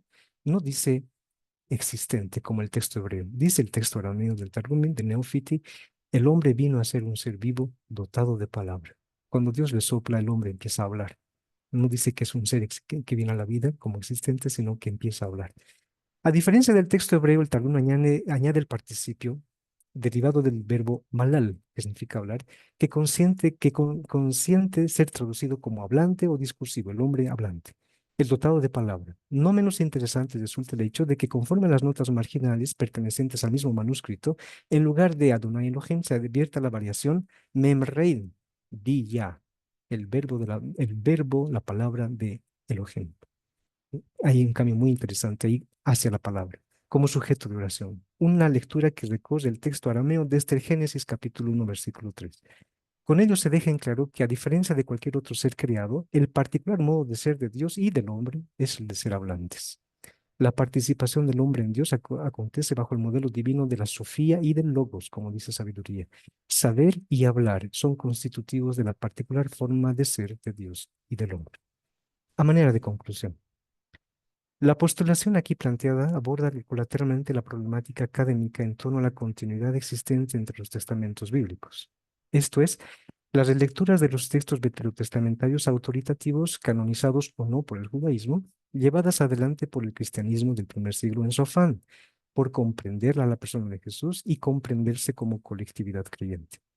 No menos importante es el hecho de que tal tradición escriturística se encuentra, al menos durante los 3 siglos que precedieron a la emergencia del fenómeno cristiano, en relación dialéctica con otras tradiciones filosófico-teológicas del entorno heleno, que permearon nuevos paradigmas de comprensión y que permitieron en medida considerable el progreso intelectual de Israel y del cristianismo. como es el caso de la Cristología alta de Juan expresada a través de sus logos. Bien, agradezco la atención. Muchísimas gracias a nuestro colega Wilson Vázquez. Entonces ahora tenemos la posibilidad de poder hacer las preguntas. Ya tenemos algunas preguntas en el chat. Voy a unir algunas preguntas que vienen de una persona y después voy a proseguir con las siguientes. La primera sería, ¿podría ampliar sobre el mito del Redentor en los escritos descubiertos en Qumran y aclarar cómo el Éxodo configura la narrativa del Evangelio de Juan y esa estrecha relación que hay del Evangelio de Juan con el rabinismo judío? Son preguntas cada una que merecen bastante tiempo de desarrollo. Respecto al mito del Redentor, ha sido una propuesta bulmaniana a partir del Evangelio de Juan, pero sin respaldo, sin testimonio escrito, sin respaldo documental, de manera que ha sido desatendido. No es que en Qumran, de hecho, se haya hallado el mito del Redentor. Habría sido interesante encontrar el mito del Redentor en Qumran, lo cual respaldaría el bagaje gnóstico del Evangelio de Juan y del judaísmo del primer siglo, pero no se ha encontrado esto.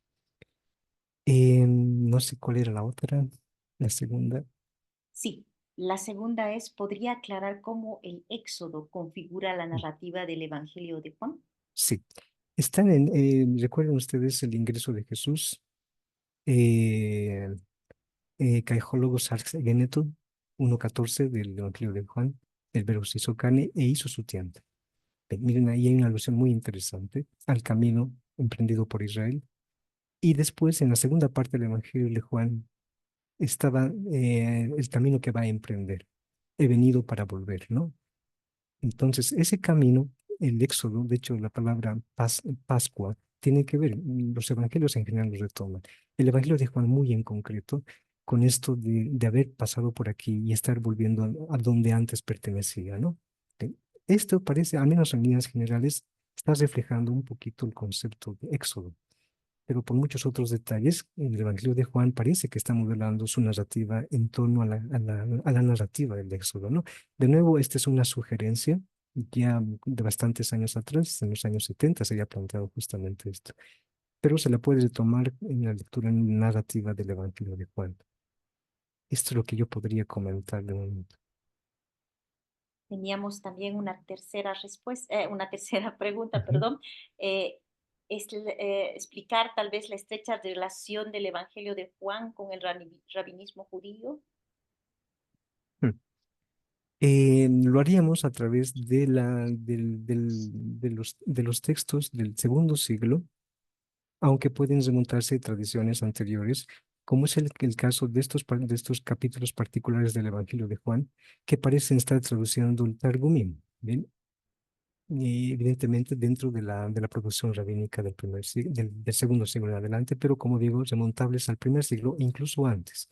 De ahí la importancia, ¿no?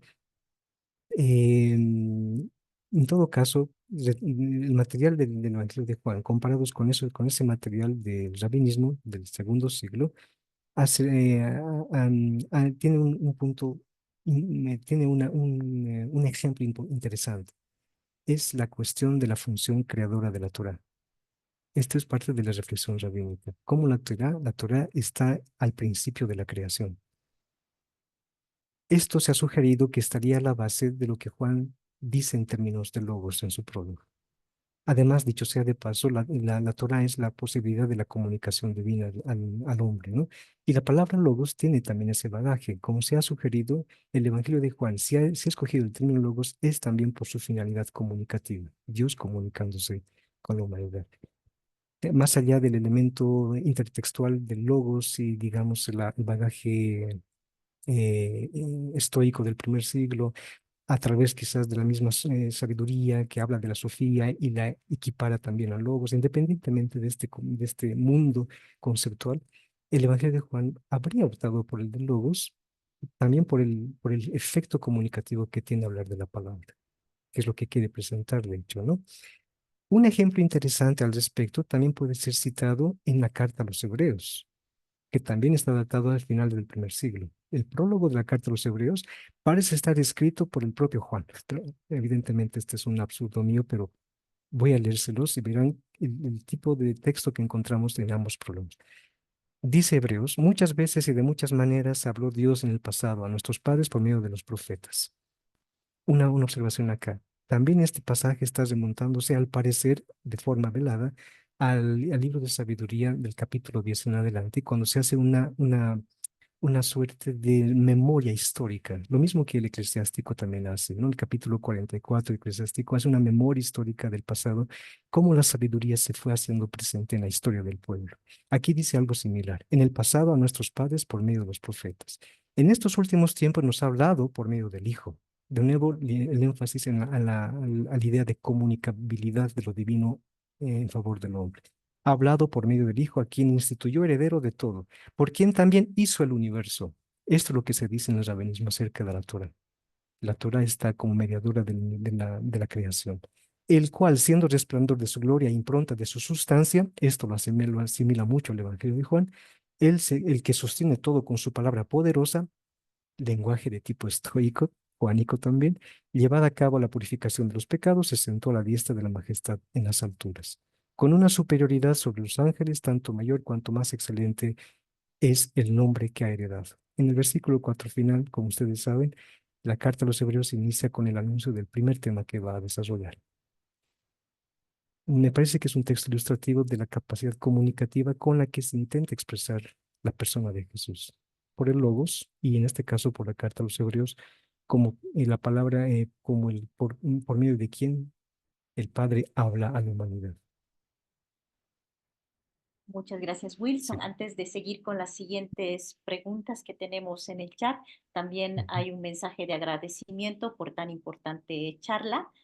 Seguimos con la siguiente pregunta. ¿Es posible en el Evangelio de Juan hacer una relación de sabiduría con providencia?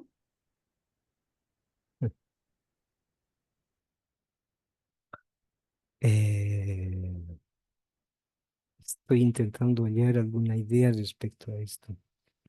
En el Evangelio de Juan no se habla de la sabiduría, ¿no? Mm, Pero sí se habla de conocimiento, del gnosis. Ahora bien, hay una diferencia entre ambos, evidentemente.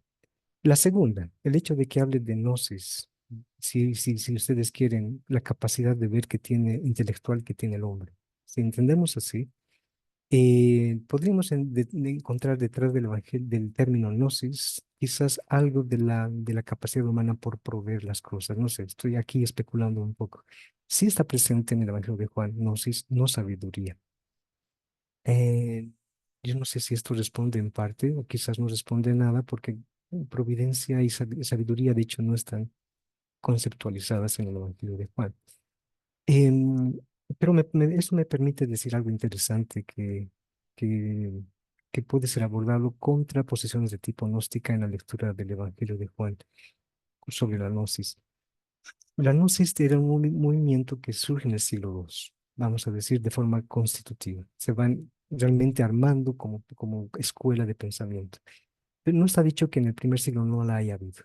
Algunos elementos de las cartas de Pablo también parecen remontarse a un tipo de gnosis existente todavía de forma marginal.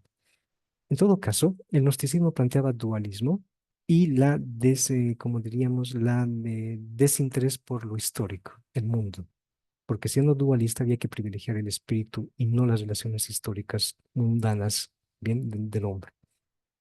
Esto parece estar opuesto en contradicción con el 1.14 del Evangelio de Juan, el que el verbo, esta palabra, se haya encarnado, se haya hecho histórica. Esto contradice el movimiento de tipo gnóstico, ¿no? Se ha pensado, por tanto, que si el Evangelio de Juan, si no nació en ambiente gnóstico, sí pudo haber estado posiblemente constituida por algunos con tendencias de tipo gnóstico, intentaría responder con ese versículo 14 la historicidad del verbo, ¿no? Y ese es un aspecto sobre el que hay que volver repetidamente también en nuestra reflexión espiritual. No sé si esto responde, pero me da la oportunidad de decir esto sobre Juan y el gnosticismo también.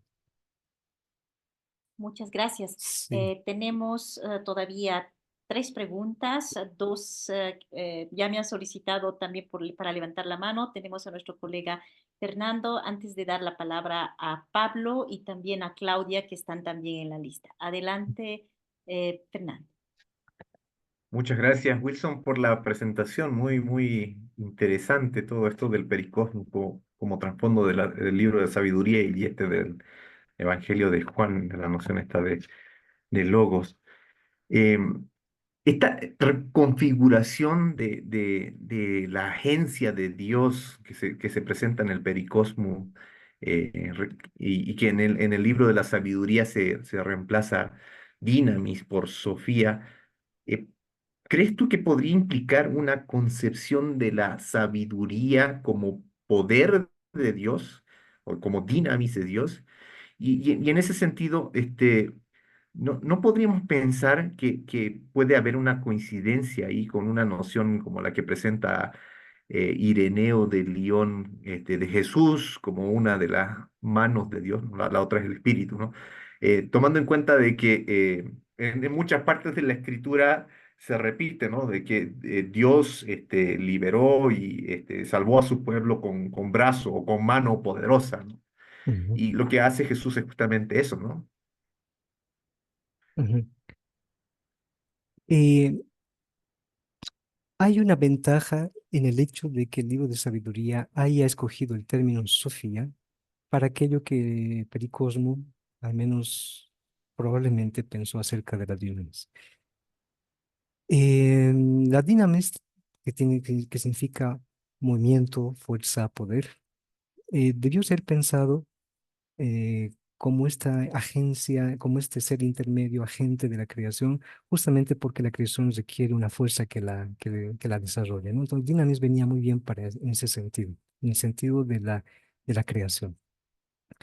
En el caso de sabiduría, el hecho de que él haya sustituido, esta es una sugerencia, este concepto por Sofía, viene de una tradición, viene de la tradición sapiencial de Israel. Recordemos que ya existen elementos para pensar así en el libro de Proverbios. Aun si el capítulo 1 al 9 de Proverbios es tardío, vamos a decir después del exilio, y que sin embargo corona o está al inicio de Proverbios como una suerte de programa de lectura del libro de Proverbios, ahí se predica en el capítulo 1, 8 y 9 justamente la personificación de la sabiduría. Ani Hokmah, yo la sabiduría, y empieza a hablar, ¿no? Entonces sí que detrás de la tradición sapiencial hay la idea de la Jokma que se ha traducido como Sofía, ¿no? Por tanto, la idea de poner en términos de Sofía la dunamis del pericosmo no tampoco es una invención total del libro de sabiduría. Hay una tradición precedente respecto a esto. El mismo libro del Eclesiástico, un poco anterior al texto de sabiduría, también tiene apartados en relación a esto, ¿no? Sobre la sabiduría. Por ejemplo, cómo se hizo presente a lo largo de la historia de Israel en varios momentos. Tiene una ventaja, sin embargo, el hecho de haber escogido, entre comillas, eso de escogido, el término Sofía. Es el hecho de que a través de la sabiduría el hombre, la mente humana, es capaz de entrar en la mente divina. Eso no lo puede hacer la dinamis. La dinamis solamente apela al poder y a la fuerza divina, casi de forma impersonal. Pero la Sofía capacita al hombre para entrar en la mente divina. Y esto es algo interesante ya, es un paso más, diría yo. No es la simple sustitución de un término por otro, sino que la sustitución del término tiene implicaciones de tipo filosófica, teológicas, en relación al concepto antropológico que tiene el libro de sabiduría. En parte, podría decir esto. Gracias, Ujú, Wilson. Muy bien, Wilson, tenemos 2 últimas preguntas. Me ujú. gustaría que una la escuche. Esta sería la de Claudia. No sé si Claudia todavía sigue por ahí.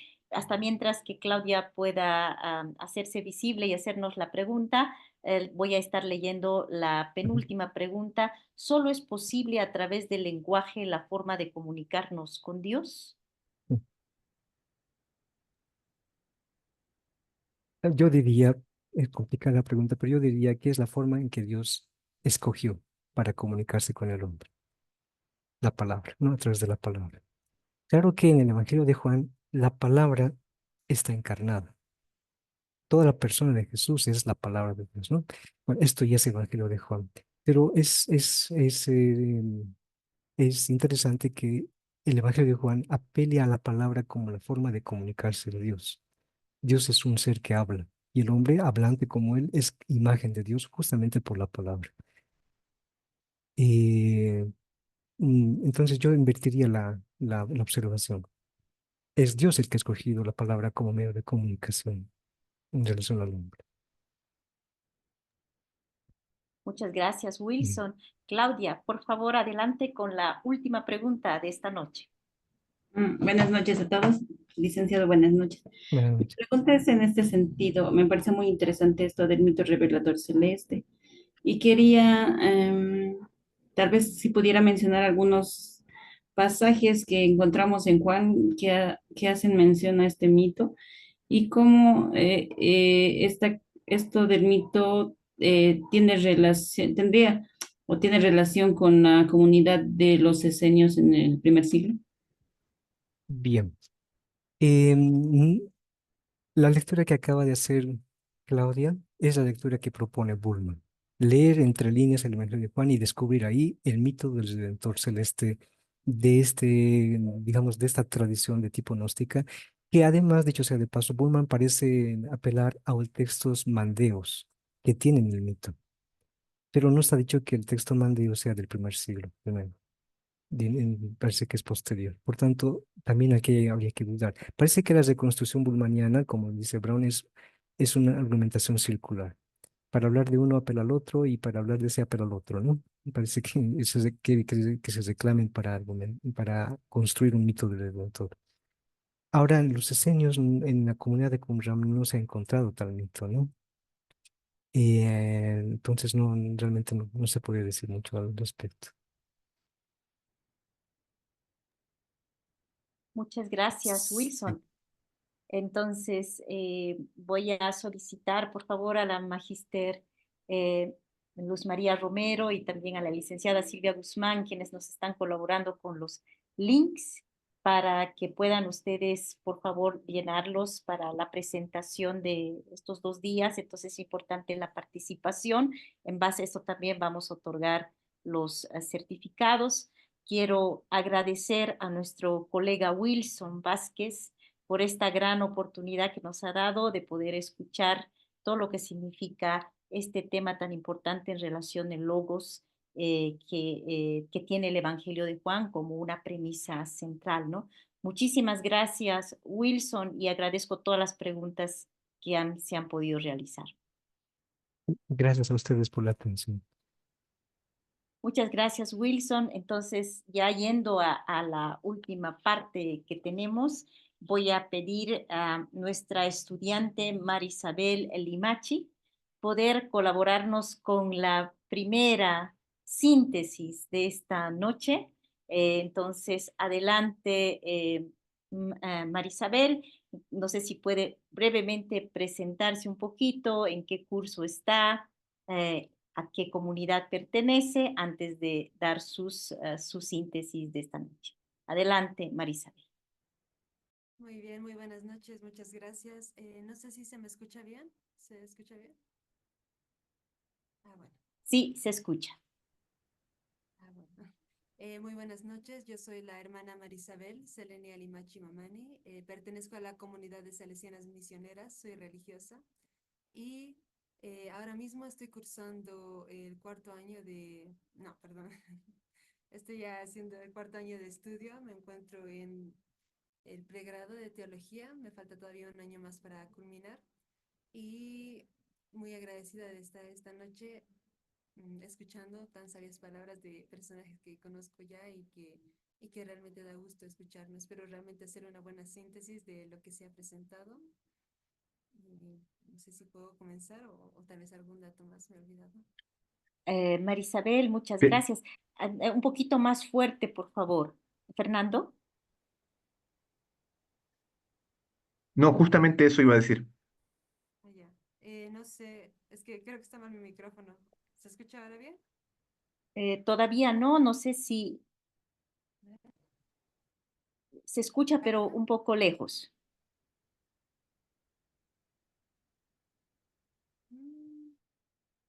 ¿Ahora no se escucha nada?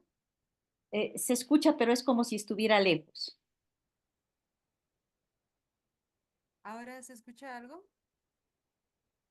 Sí, pero si pudiera un poquito más acercarse, tal vez. Nos indican que no se escucha nada en alguna... Sí. Sí, yo creo que ahí algo me está fallando. ¿Ahora se escucha o sigue igual? Ha mejorado. Ya.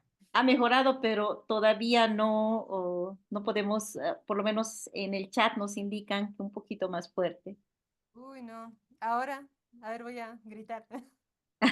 Mucho mejor, mucho Ya. mejor. Muy bien. Perdón si no se ve bien por la cámara, pero es que estoy subiendo el micrófono. Gracias, Marisabel. Adelante. Muy bien. Bueno, principalmente resaltar del padre Jiménez de su ponencia respecto a la primera carta de Juan. Cuatro aspectos importantes que creo han llamado mucho la atención, ¿no? El tema de permanencia, el tema de hijos de Dios, ley de Dios y amor. Y creo que junto a amor también podemos adjuntar el tema del reino que se ha dado añadido, ¿no? Posteriormente. Me parece interesante cómo se abarca el tema de unir lo que es la primera carta de Juan en relación y semejanza a lo que es el Evangelio como tal de Juan, temas relacionados como el tema de la vida eterna, la permanencia en Dios, la parucía, el amor a los hermanos y la ley. Y de esta manera creo que agarramos y hacemos alusión a este tema del permanecer. La permanencia, creo que la tomo desde el punto que menciona, es el centro de la atención escatológica de la primera carta de Juan, ¿no? Debido a que se realiza entre lo que Dios ya ha concedido y lo que todavía debe ser llevado a la plenitud de la parucía. Creo que esta preservación tiene un propósito y un horizonte temporal. El propósito es el cumplimiento de lo que significa ser hijos de Dios y el horizonte temporal es la parucía, ¿no? Es algo que nos había dicho el Padre y creo que por esto también hacemos conexión con esta otra palabra que es el término hijos de Dios, ¿no? Los hijos de Dios que nos conduce a entender mejor las implicaciones de la filiación divina que tenemos en conexión con la insistencia de la primera de Juan sobre permanecer, ¿no? Ambos van conectados para tener como con ellos una relación más sólida respecto a qué somos y por qué tendríamos que permanecer como hijos de Dios.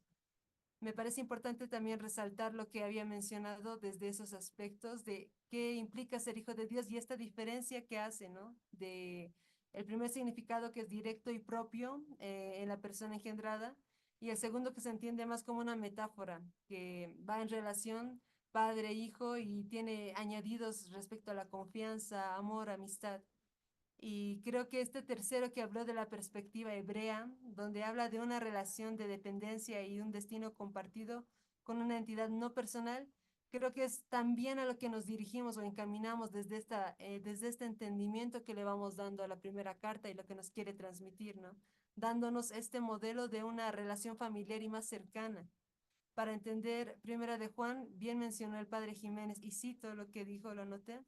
Debemos leer la negatividad en su lenguaje bajo la lógica de la ejemplaridad, ¿no? Este lenguaje que maneja la Primera de Juan nos invita más bien a tratar de tener una coherencia mediante las acciones y el obrar de lo que nosotros hacemos, ¿no? Y ahí nos pone personajes que nos ayudan como a entender o representar lo que podemos nosotros llegar a hacer.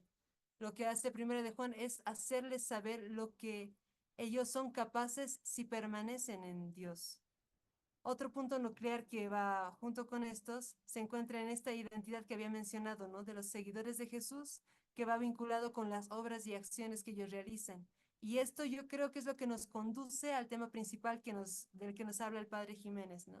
La ley de Dios, la observancia de la ley de Dios.